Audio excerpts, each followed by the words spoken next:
Welcome back to the Mapon platform tour. In this video, we will focus on the most prominent feature of the system, the map section.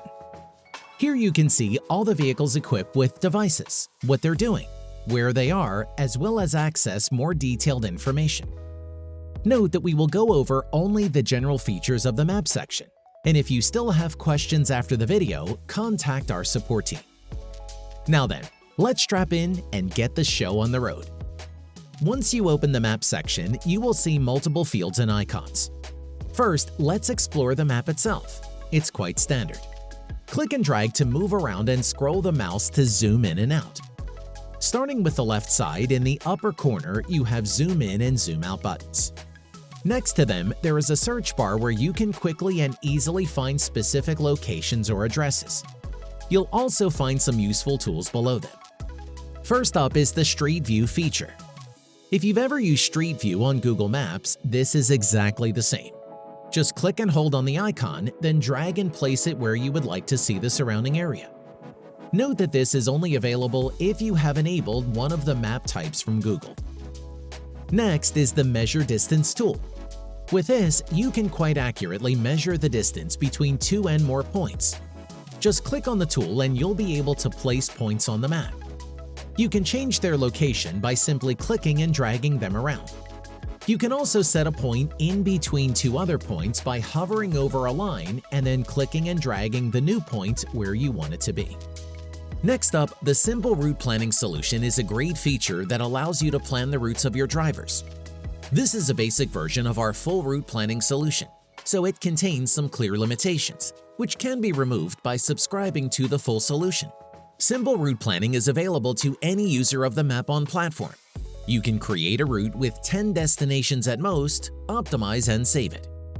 Saving will take you to the route panel of the chosen vehicle, where you can reorganize destinations or optimize again before sending the route to the respective vehicle or driver via the Mapon Go app, where the driver can indicate the status of each order and launch navigation apps.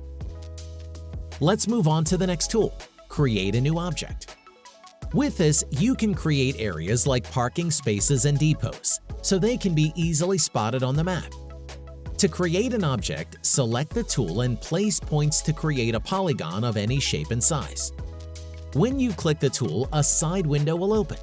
Here you can name the object, add it to a group and see its measurements. Once you've set up and saved the object, you can hover over the blue pointer to edit and/or delete the object. By clicking full screen, you will get rid of the side panel that shows all your vehicle data.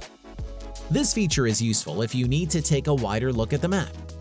Click on the full screen button again to go back to the original view. Last but not least is Point Details.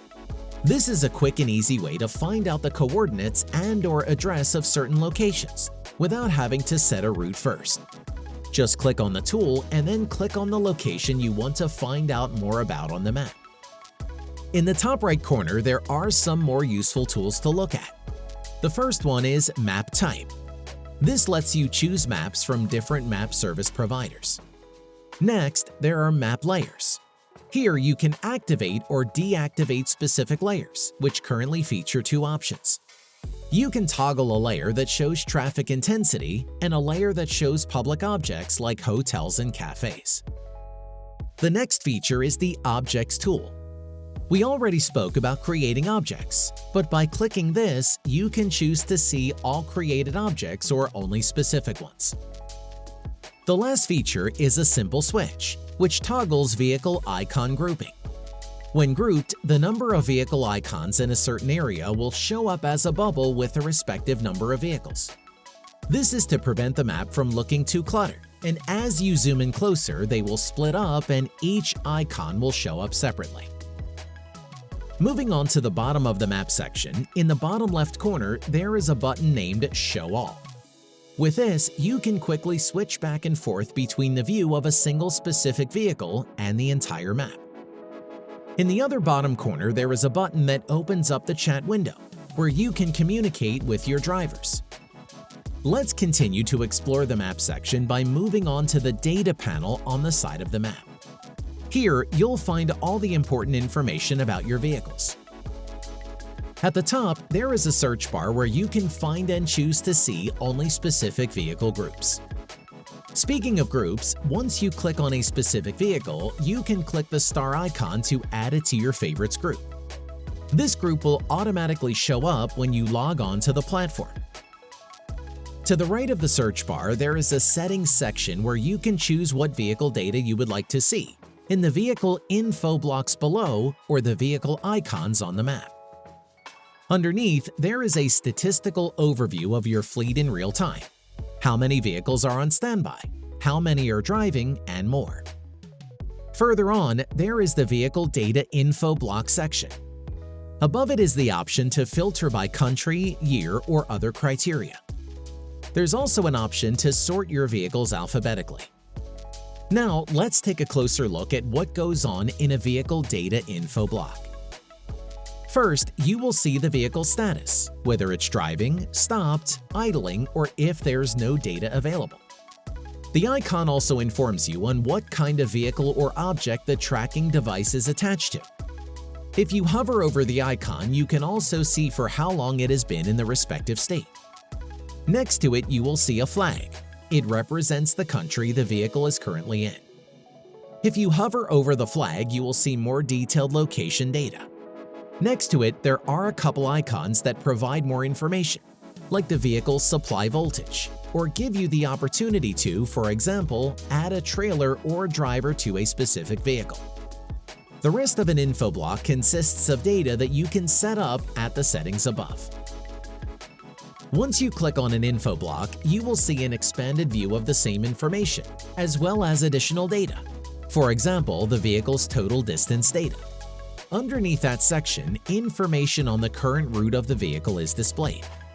At the top is the time of the last data retrieval, followed by data on the distance covered during the route so far, for how long the vehicle has been driving, and for how long it has been stopped. Clicking on this section will lead you to the route panel.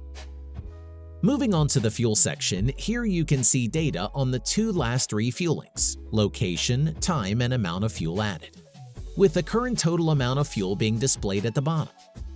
By clicking one of the refuelings, you can open a window featuring an extensive log of past refuelings. You can also get a fuel graph for a specific vehicle by clicking on the respective button here. After fuel, sections may vary depending on the specifics of the vehicle. For example, you can check the refrigerator temperature on an added trailer of a minivan, or the logged tachograph data from a freight truck. Moving on to the route section. At first, you will see the active route of the vehicle, but you can also check the historic routes by clicking the search bar here, or see where the vehicle was at specific times here. The routes can also be printed directly from the platform by clicking here. Below is more detailed information on the route, like how much time was spent at stops and on the road, as well as how much distance was covered. At the bottom, you can create a quick summary of the route. The last feature in this section is the graph section. Here you can see the same information on the vehicle's route as in the summary, but in the form of a graph. The last section on the side panel is for notifications. If you have any alerts set up or receive a different sort of notification, it will show up here. That does it for the map section. As we said before, if you have any questions that this video could not answer, feel free to contact our team and we will be sure to assist you to the best of our ability.